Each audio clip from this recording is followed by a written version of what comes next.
이게 이제 그 책에도 나와 있는 아리스토텔레스의 삶의 흔적을 쫓아서 그린 지도인데, 이제 아리스토텔레스가 죽은 곳부터 얘기를 해보죠. 여기가 아리스토텔레스가 세상을 떠난 칼키스라고 하는 도시입니다. 사실 이 지도상에는 잘 나타나 있지 않지만 이쪽으로 가는 그 해협이 있어서 바다 물길이 있어가지고 지금 이 그리스 본토하고 이 에우보이아 섬이 갈라져 있어요. 아리스토텔레스는 이제 62살 때에 아테네를 떠나서 이 칼키스 섬으로 망명 아닌 망명을 갖고 거기서 채 1년을 넘기지 못하고 세상을 떠나게 됩니다. 아리스토텔레스의 운명은 마케도니아의 운명하고 뗄 수 없는 관계에 있었기 때문에 알렉산드로스 대왕이 죽고 그해 여름부터 다시 반마케도니아 운동이 아테네에서 일어나거든요. 이제 전쟁으로 비화가 되고, 그렇게 전쟁이 일어난 상황에서 아리스토텔레스는 더 이상 그 아테네인들 사이에서 머물러 있을 수가 없었기 때문에 아테네인들의 반감이 마케도니아에 대해서 있었고, 마케도니아에 대한 반감은 곧 아리스토텔레스에 대한 반감으로 표출이 됐죠. 그래서 거의 쫓기다시피 이 칼키스 섬으로 망명을 떠나게 됩니다. 그 망명을 떠나면서 아리스토텔레스 했던 이야기가 바로 이 이야기죠. 아테네인들이 철학에 대해 2번씩 잘못을 범하도록 하지 않겠다라고 이제 도망을 가면서 변명을 한 거죠. 물론 철학에 대해 2번씩 잘못을 범하지 않도록 하겠다는 것은 이미 소크라테스도 죽였는데 나까지 죽임으로써 아테네인들에게 오욕을 씌우는 일이 없도록 하겠다라고 얘기를 하면서 이제 칼키스로 떠나게 됩니다. 그 당시에 그 아테네인들이 아리스토텔레스에 대해서 가지고 있었던 분위기가 어떤지에 대해서는 책에서 소개를 했지만, 간단하게 그 분위기를 소개하기 위해서 두 구절을 제가 인용을 해봤습니다. 첫 번째 구절은 아리스토텔레스가 그 자기를 아소스에서 맞아줬던 친구 헤르미아스를 위해서 쓴 헌시거든요. 이 사람이 이제 그 페르시아 왕의 계략에 걸려서 아리스토텔레스 후견인 역할을 하던 헤르메이아스가 살해를 당하거든요. 페르시아로 끌려가 가지고 거기서 무참하게 고문을 받다가 이제 세상을 떠났는데, 이 일을 두고 아리스토텔레스가 그 헤르메이아스를 기리는 시를 남겼거든요. 그 내용이 뭐냐면, 여기 이 사람을, 헤르메이아스를 복된 신들의 거룩한 법을 어기고 불경하게도 활을 쏘는 페르시아의 왕이 죽였다. 그리스인들에게 있어서 활을 쏜다는 얘기는 비겁하다는 얘기거든요. 정말 싸우려면 창을 가지고 칼을 가지고 1대1로 맞서서 싸워야지 뒤에서 활을 쏘는 건 아주 비겁한 일이거든요. 그래서 일리아스에서 예를 들어서 헥토르가 아닌 파리스 같은 친구는 정말로 비겁한 사람이거든요. 왜냐하면 헥토르는 나가서 아킬레우스하고 싸우는데 파리스는 화살로 쏴가지고 아킬레우스의 그 뒤꿈치를 맞추잖아요. 그래서 파리스 같은 사람이 전형적으로 비겁한 사람인데, 아리스토텔레스는 이제 그걸 염두에 두고 활을 쏘는 페르시아의 왕이 죽였다, 비겁하게 죽였다라는 얘기죠. 창을 쓰는 사륙의 전장에서 만인의 눈앞에서 그를 제압하지 못하고, 정정당당하게 제압하지 못하고 간교한 사내, 멘토르라고 하는 이제 그리스인이 있었는데, 이 그리스인은 이제 페르시아 왕의 앞잡이였거든요. 헤르메이아스하고도 친분 관계가 있었던 것 같아요. 그리고 아리스토텔레스가 남긴 저서 목록, 글 목록에 따르면 멘토르에게 보낸 편지도 있어요. 그러니까 아리스토텔레스도 이 멘토르라고 하는 사람을 알고 있었던 것 같아요. 근데 이 멘토르가 계략을 꾸며가지고 헤르메이아스를 붙잡아서 이제 페르시아 왕 앞으로 데려가서 거기서 이제 죽임을 맞게 했는데, 그래서 아리스토텔레스는 강교한 사내에 대한 신뢰를 이용했다. 그러면서 이제 자신을 후원해줬던 헤르메이아스를 기리는 시를 썼고, 바로 헤르메이아스를 아리스토텔레스가 찬양했다, 20년 전에 헤르메이아스를 찬양했다라는 이유 때문에 아리스토텔레스가 아테네인들에게 고발을 당하는 거죠. 그래서 어떻게 20년 전에 그 헤르메이아스를 찬양하는, 그의 죽음을 기리는 시를 썼다는 것으로 아리스토텔레스가 고발을 당했을지 상식적으로 납득이 안 되지만 그 당시의 분위기가 그처럼 반마케도니아 분위기가 팽배했고 아리스토텔레스에 대한 적대감이 상당히 컸다라고 하는 것을 우리가 확인할 수 있도록 해주는 대목입니다. 이 밑에 시는 아리스토텔레스가 썼던 것과 똑같은 운율을 취해가지고 아리스토텔레스를 조롱하는 시를 아테네 사람들이 쓴 거예요. 헤르메이아스는 내시이며 거세당한 사내였다고 해요. 에우블로스의 노예였다가 이제 에우블로스가 죽으면서 그 권력을 물려받은 사람이라고 하죠. 머리가 텅 빈 아리스토텔레스가, 아리스토텔레스가 머리가 텅 빈다면 도대체 누가 머리가 찼는지 모르겠어요. 머리가 텅 빈 사람이 서양의 학문의 아버지가 됐다는 얘기죠. 머리가 텅 빈 아리스토텔레스가 이 텅 빈 무덤을 세웠다. 그러니까 헤르메이아스가 페르시아에서 죽었기 때문에 시신을 찾을 수가 없는 거죠. 그래서 텅 빈 무덤을 세우고 가묘를 세우고 거기에다 이제 헤르메이아스를 기리는 시를 헌사를 했던 것인데 그거를 빗대서 쓴 겁니다. 아카데미아 대신 보스포로스의 하구에 머물기로 결정했다. 보스포로스가 어디냐 하면 여기가 이제 아리스토텔레스가 헤르메이아스와 같이 있었던 아소스가 이게 레스보스 섬인데 여기 지도에서는 잘 나와 있지 않지만 이 에게에서 이게 이제 마르마라 해라고 하는 바다거든요. 그다음에 이스탄불이 여기쯤 있어요. 터키의 수도 이스탄불이 있고 그 당시에는 비잔티움이라고 했죠. 그리고 여기도 물길이 있어서 좁은 해협이 있어서 여기를 거쳐가면 이제 흑해로 빠져나가게 되는 거죠. 그래서 보스포로스의 하구에 머물렀다라고 하는 얘기는 아소스에 머물렀다라고 하는 얘기가 됩니다. 그러니까 아리스토텔레스는 레스보스 섬에 있다가 나중에는 이 흑해까지 가가지고 생물학 연구를 했다 그래요. 자, 이런 식으로 이제 아리스토텔레스를 조롱했고 이런 분위기 때문에 아리스토텔레스는 어쩔 수 없이 아테네를 떠나서 자신의 어머니의 집이 있는 칼키스 섬으로 망명을 할 수밖에 없었고 거기 가가지고 이제 몇 달 있다가 세상을 떠나게 됩니다. 이게 바로 칼키스에서 제가 찍은 아리스토텔레스의 모습인데 이게 칼키스의 바다고 이 바다가 쭉 이어져 가지고 그리스 본토하고 칼키스를 떨어뜨려 놓고 있죠. 이 바다를 보고 있는 아리스토텔레스 상이고 여기는 데마르케이오라고 해서 이게 칼키스의 시청이에요. 시청 앞에 아리스토텔레스가 서 있더라고요. 자, 이거는 이제 그 그리스 본토와 칼키스를 연결하는 다리예요. 물살이 엄청나게 빨라요. 물살이 엄청나게 빨라요. 이렇게 이 다리를 중심으로 해서 이렇게 나비 넥타이 모양으로 되어 있거든요. 그러니까 넓은 바다가 요 밑에서 좁아졌다가 다시 넓게 흩어지니까 여기서 그 우리나라 그 진도쯤 가면 울돌목 있죠. 명량 해협이 벌어졌는데 그때 현상들이 여기서 일어나는 거죠. 그러니까 물살이 계속 하루에도 몇 차례씩 바뀌는 건데 아리스토텔레스는 말년에 이 칼키스 섬으로 가가지고 바로 이 물살을 보면서 도대체 이 울돌목 현상이 어떻게 일어나는지를 연구했다라고 하고 어떤 아리스토텔레스의 전기에 따르면 아리스토텔레스가 이 현상을 연구하다가 이유를 설명할 수가 없어가지고 좌절한 나머지 자살을 했다라고 하는 얘기가 있을 정도면 그 끝까지 아리스토텔레스는 죽을 때까지 관찰자의 삶을 살았던 것이다라고 얘기를 할 수가 있겠죠. 그 다음에 이제 이게 다시 류케이온이고 류케이온의 모습인데 아리스토텔레스가 이제 63살에 세상을 떠나고 나서 이제 그 류케이온을 물려받은 사람이 이제 테오프라스토스죠. 여기 보면 테오프라스토스 메간타호 에레시오스라고 하는데 에레소스 출신의 위대한 테오프라스토스라고 하는 글귀가 새겨져 있는데 보시면 알겠지만 아리스토텔레스보다 36년 더 살았어요.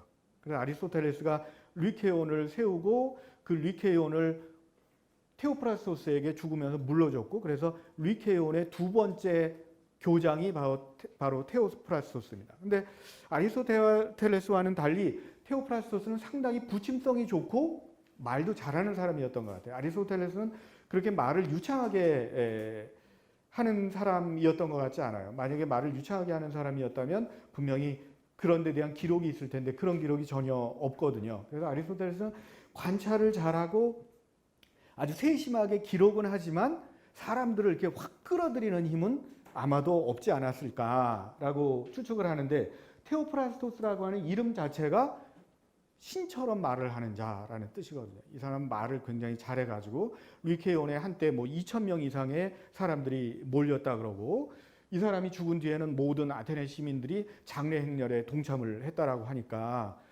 이 사람은 아테네인도 아니면서 아테네 사람들에게 굉장히 그 사랑을 받았던 사람인 것 같아요. 근데 이제 이 사람이 죽고 나서 3대 교장을 뽑는데 여기서 약간의 알력이 있었던 것 같아요. 그래서 넬레우스라고 하는 사람이 3대 교장으로 테오프라스토스에 의해서 이렇게 지목이 됐었는데, 어떻게 하다 보니까 이 넬레우스가 교장이 되지 못했어요. 그러니까 이 넬레우스가 아리스토텔레스가 남겼고 테오프라스토스가 소지하고 있던 아리스토텔레스의 그 강의 자료들을 가지고 고향으로 확 떠나버렸어요. 그러니까 그 다음부터는 그 다음 사람들은 아리스토텔레스의 강의록을 볼 수가 없었던 것이죠. 그래서 아리스토텔레스의 이런 글이 280년 동안 묻혀져 있었어요. 그러니까 280년이라고 하면 말이 280년이지, 정약용 선생이 죽은 지가 오늘 이렇게 계산해 봤더니 150년? 1836년인가에 세상을 떠났더라고요. 그러니까 150년, 170년밖에 안 된 거예요. 근데 우리는 아주 옛날 사람인 것처럼 보이잖아요.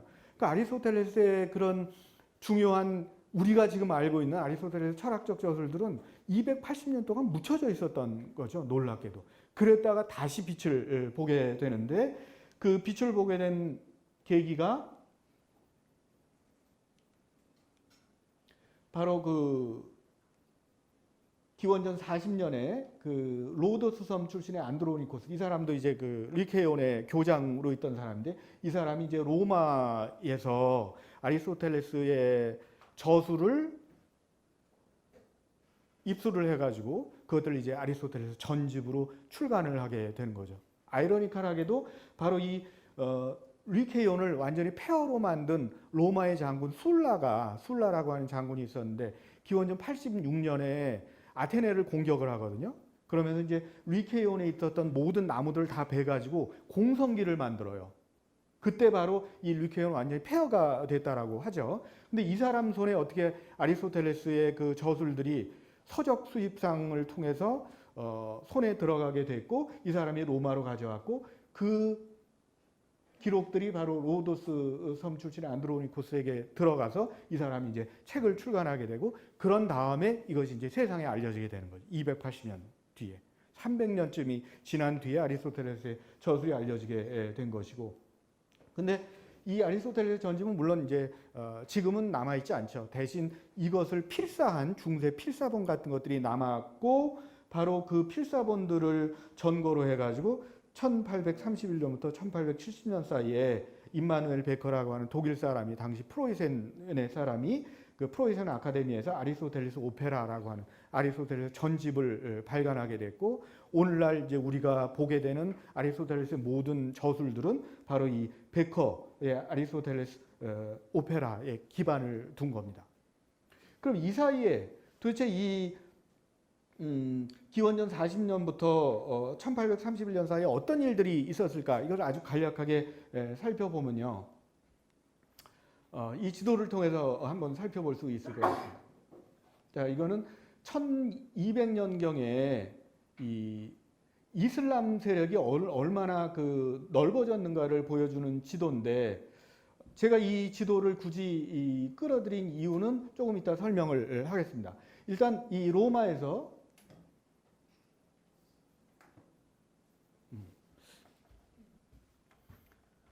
여기 로마에서 그 안드로니코스의 그 아리스토텔레스 전집이 출간이 됐고, 이제 로마에 있었던 아리스토텔레스 연구자들이 이제 여기에 대한 이제 주석을 달기 시작을 합니다. 그런데 사실 그 당시에 로마는 스토아 철학이라든지 이런 다른 철학이 이미 영향을 미치고 있었기 때문에 아리스토텔레스의 철학이 그렇게 로마 사람들에게, 로마 지식인들 사이에 큰 영향을 미치지 못한 것 같아요.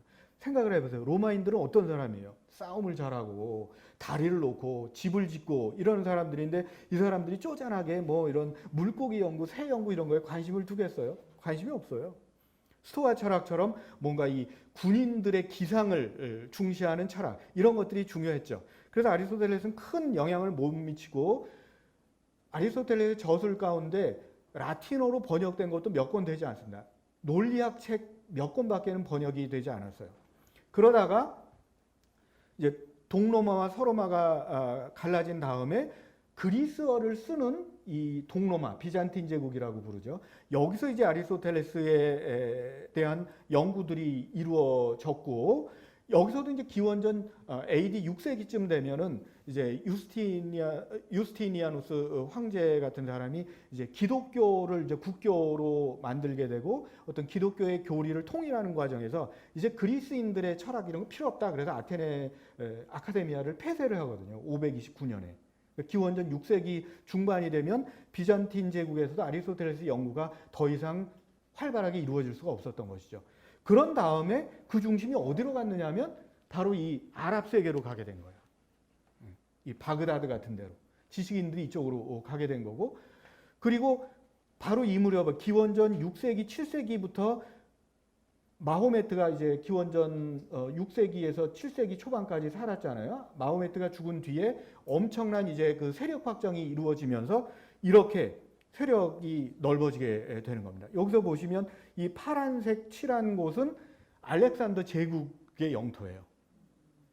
이게 11년 동안 알렉산드로스가 개척한 땅이고, 그에 비해서 이제 한 150년 동안 정복한 이슬람 제국이 바로 이 노란색, 주황색, 이 분홍색으로 칠해진 곳입니다. 이게 다 이슬람 영토였어요. 그러니까 북아프리카, 스페인, 중앙아시아, 아라비아 반도 이런 모든 것들이 이슬람 세계로 들어가게 된 거죠. 그리고 그 당시에 이제 가장 최첨단의 학문이 이루어졌던 것은 바로 이 바그다드예요. 바그다드. 우리는 지금 그 이슬람 세력을 우습게 보고 아랍 세력을 우습게 보는데, 기원전 8세기, 9세기, 10세기, 11세기까지는 그 당시 최고의 학문을 연구할 수 있었던 것이 바로 이 이슬람 세계 바그다드였고, 이 바그다드의 지혜의 집이라고 하는 것이 세워져 가지고 이거는 번역 전문하는 연구소 같은 곳이었어요. 여기 왕실의 지원을 받아가지고 여기서 번역이 이루어졌고, 그래서 지난 시간에 제가 말씀드렸던 아리스토텔레스의 동물지 같은 것들이 벌써 9세기에 여기서 번역이 돼요. 그 당시만 해도 이 서로마 같은 데서 아리스토텔레스 저술이 알려지도 않았었거든요. 그런데 이미 9세기쯤 되면은 아리스토텔레스의 모든 저술이 아랍어로 번역이 됩니다. 그러다가 이쪽 스페인 쪽으로 이쪽 남부 스페인 쪽으로 이제 아랍 지식인들이 이제 이주를 해 오면서 이 코르도바나 톨레도 뭐 이런 곳들이 이제 새로운 학문의 중심지로 부상을 하게 되는데, 이게 이제 코르도바예요. 혹시 스페인 가보신 분들 계세요? 여행을 아주 많이 하셨네. 코르도바의 그 가장 큰 그 이슬람 사원이었고 지금 성당이라고 하더라고요. 저도 안 가봤어요. 그런데 여기 보시면 그 당시에 어떤 그 아랍 영향을 받은 스페인의 남부 스페인의 문명이 얼마나 화려했던가를 알 수가 있죠. 여기에 가면 바로 아리스토텔레스 연구에 혁혁한 기여를 한 아베로에스의 이런 좌상이 있습니다. 아베로에스. 이분 루시드라고 하는데, 이 사람이 11세기에 활동했던 사람인데, 이 사람의 별명은 주석가예요. 주석가. 아리스토텔레스 주석에 관한 한 이 사람을 따라올 수 있는 사람이 없죠. 이 사람을 비롯해 가지고 많은 지식인들이 아리스토텔레스에 대해서 주석을 썼고, 이제 아랍어를 라틴어로 옮기고 이런 일을 하게 되는 것이고, 바로 이런 사람들의 번역의 노력, 주석의 노력이 씨를 뿌려서 그 열매가 맺혀진 것이 바로 13세기의 중세 스콜라 철학인 거죠. 이 사람은 토마스 아퀴나스입니다. 스콜라 철학의 대표자이고 오늘날까지도 카톨릭 철학의 기반을 놓은 그런 사람인데, 바로 이 아퀴나스 같은 사람이 바로 아베로에스의 주석 같은 것들을 수용을 하고 그것들을 기독교화 함으로써 이제 중세 철학, 스콜라 철학의 꽃을 피울 수가 있었던 것이죠. 이런 어떤 지성사를 보면, 사실 제가 아리스토텔레스의 학문 연구의 흔적을 쫓아가지고 그리스를 여행을 했지만, 아리스토텔레스의 학문이 어떻게 전파되었는지를 따지자 보면 저는 세계 여행을 해야 돼요. 그런 다음에 이제 기원전 한 14세기까지 아리스토텔레스 철학이 호황을 누리다가 드디어 아리스토텔레스의 이제 흑 역사가 시작이 되는 것이죠. 과학혁명이 일어나게 되는 거예요. 근데 과학혁명의 핵심은 뭐냐면 중세적인 세계관에서 벗어난다가 과학혁명의 핵심 아니겠어요?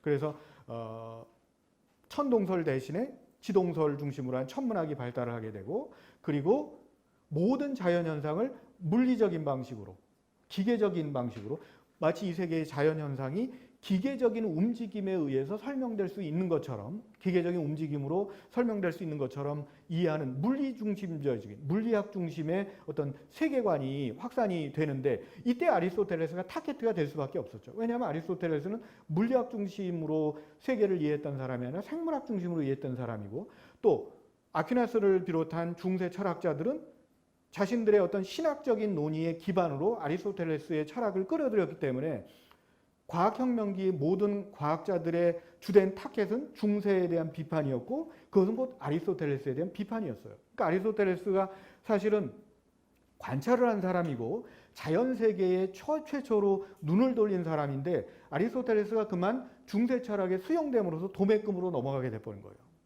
그래서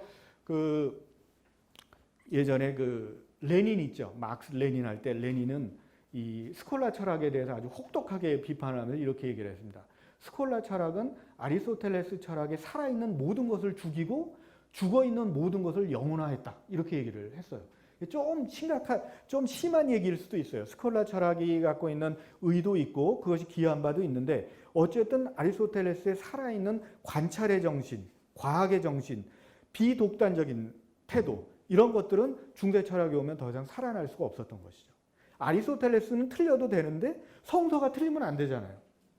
그러니까 이제 아리스토텔레스의 어떤 개방적인 과학적 태도가 중세 스콜라 철학에 오면서 신학적인 독단으로 굳어질 수밖에 없었고, 그 신학적 독단은 아리스토텔레스 철학의 독단으로 동일시되면서 아리스토텔레스는 도매급으로 넘어갈 수밖에 없게 된 것입니다.